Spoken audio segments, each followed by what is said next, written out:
Chapitre 17 Partinal de la Vermeille Tour. Perceval prit congé de l'ermite et se remit en route tout pensif. Plus que jamais, il voulait retrouver le château du roi pêcheur, car il avait compris quelles avaient été ses erreurs. Il chemina ainsi jusqu'au soir. Au sortir d'une forêt, il regarda sur sa gauche et aperçut une cité fortifiée construite sur la mer. Au plus haut de la ville se dressait un donjon carré, fait de pierres de grès. À chaque créneau de la tour était suspendu un écu vermeil. Perceval se dirigea de ce côté afin d'y chercher un gîte pour la nuit. Il aurait mieux fait de s'en abstenir. Une dame vint à sa rencontre accompagnée d'un petit garçon de 2 ans et demi. Quand il l'eut saluée, il formula sa demande et elle lui accorda très volontiers de loger en ces lieux. « Seigneur, la coutume qui est établie dans ce château veut que je vous reçoive. Que Dieu qui est au ciel vous préserve de toute mauvaise aventure. » Elle ne voulut pas lui dire un mot de plus et le conduisit dans la grande salle. Le chevalier fut désarmé et revêtu d'une belle cotte fourrée. Mais j'ai bien peur qu'il ne doive payer cher ses faveurs avant de s'en aller. Quand Perceval fut prêt, il se retourna et vit, au milieu de la salle, un long coffre d'ivoire ouvragé. Une étoffe de soie le recouvrait, brodée d'or et d'argent, et cousue de pierres précieuses. Aux 4 coins brûlaient des cierges ardents posés dans des candélabres d'or. Sur le côté, le coffre était fermé par une serrure.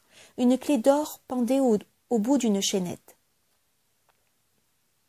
Quand Perceval aperçut le coffre, étonné d'une pareille richesse, il voulut savoir s'il y avait dedans des reliques.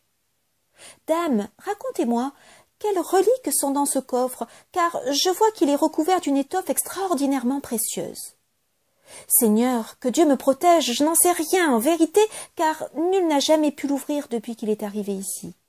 Voilà l'histoire. Il y a plus de 5 ans, nous vîmes venir sur ce rivage un cygne qui tirait une barque attachée à son cou par une chaîne d'argent. À ces cris, mon mari accourut avec tous ses hommes. Ils trouvèrent dans le bateau ce coffre avec ses chandeliers ainsi qu'un message.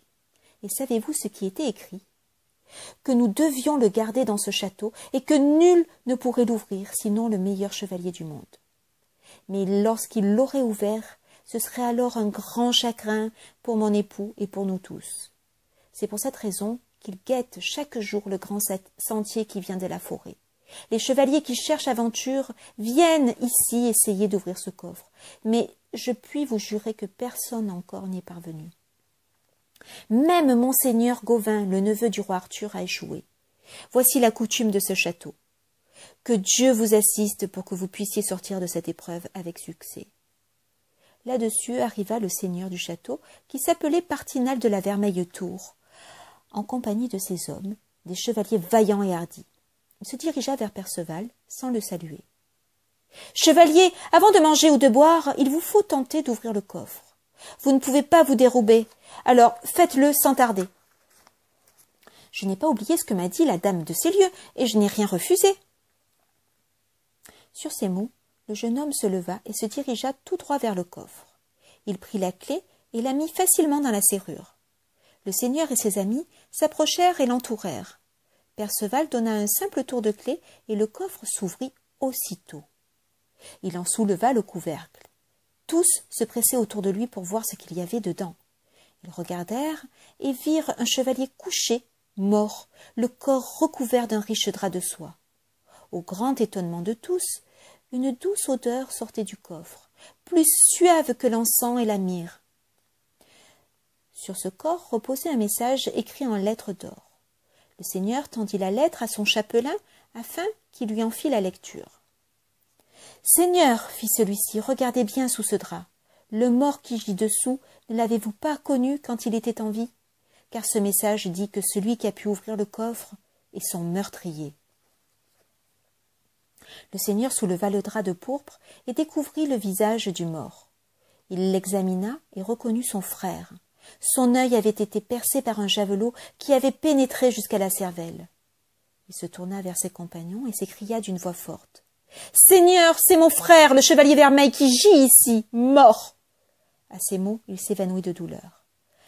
Quand il revint à lui, il laissa éclater son deuil et sa colère. Voici donc le grand chagrin qui nous a été promis. Je retrouve enfin mon frère, et il est mort. La seule joie que ce monde peut encore m'offrir, c'est la vengeance. » Perceval, voyant cette douleur, comprit bien qu'il aurait du mal à sauver sa vie si Dieu ne l'aidait. Il n'avait autour de lui que des ennemis que le haïssaient à mort. Partinal se tourna vers lui. « Chevalier, moi seul ai le droit de prendre votre vie. Je vengerai ainsi la mort de mon frère que vous avez tué par trahison.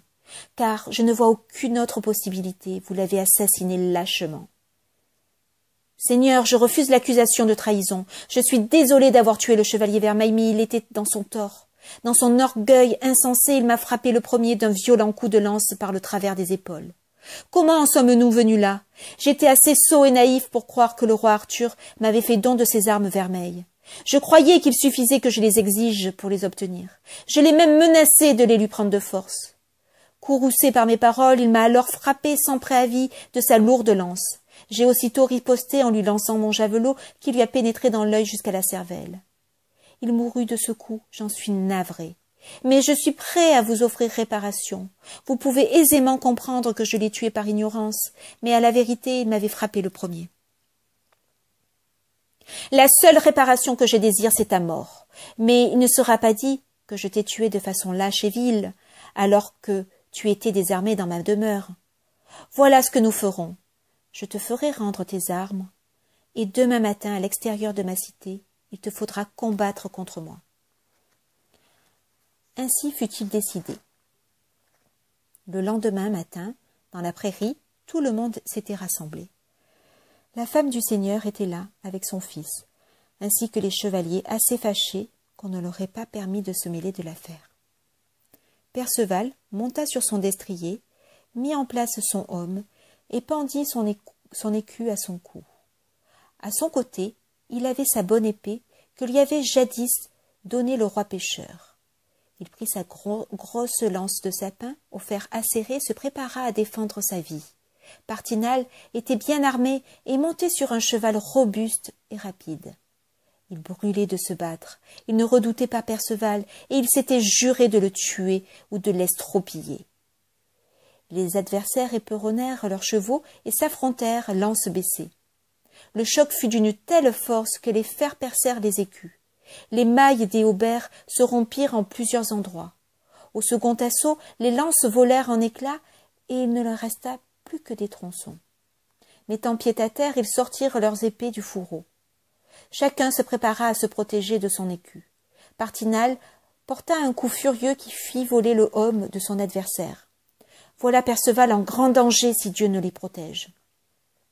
Il leva à son tour son épée et en asséna un coup violent qui ne rencontra que l'écu de Partinal. C'est alors que l'épée se brisa en 2 morceaux, laissant Perceval désarmé. Sa mort était assurée. Il lui revint alors à l'esprit la prière que lui avait apprise le saint ermite. Seul Dieu et son saint nom pouvaient le sauver de ce péril. Déjà Partinal courait vers lui, l'épée levée pour le tuer, quand se fit entendre un son argentin dans la campagne. C'était la cloche d'un monastère qui appelait à la prière. Partinal laissa retomber son bras, son cœur fut touché de pitié, et il renonça à sa colère et à sa vengeance. « Je n'ai jamais tué un adversaire désarmé. À quoi me servirait ta mort? Elle ne rendrait pas la vie à mon frère. Les tiens ne cesseraient de chercher vengeance contre moi et mon fils. Et la haine ne finirait jamais entre nos 2 lignages. Va donc en paix, j'empêcherai mes hommes de te nuire. Seigneur, je n'ai jamais rencontré une telle générosité chez un adversaire. C'est Dieu, je crois, qui vous a inspiré ces nobles sentiments. Mais pourrais-je vous rendre en retour quelques services en réparation des dommages causés à votre famille? Tu le peux, certes. Depuis 5 ans, mon lignage est brouillé avec le roi Arthur. Mon frère avait eu la folie de se rebeller contre le roi, qui ne l'a pas oublié. J'aimerais faire ma paix avec lui, puisque tu es un de ses fidèles. Je ne manquerai pas de parler en votre faveur, cher seigneur. Le roi est généreux et toujours prêt à accueillir à ses côtés des chevaliers de valeur. » Là-dessus, ils se séparèrent. Perceval alla rechercher dans l'herbe les morceaux de son épée, et il les replaça dans son fourreau. Montant sur son cheval, il s'enfonça dans la forêt.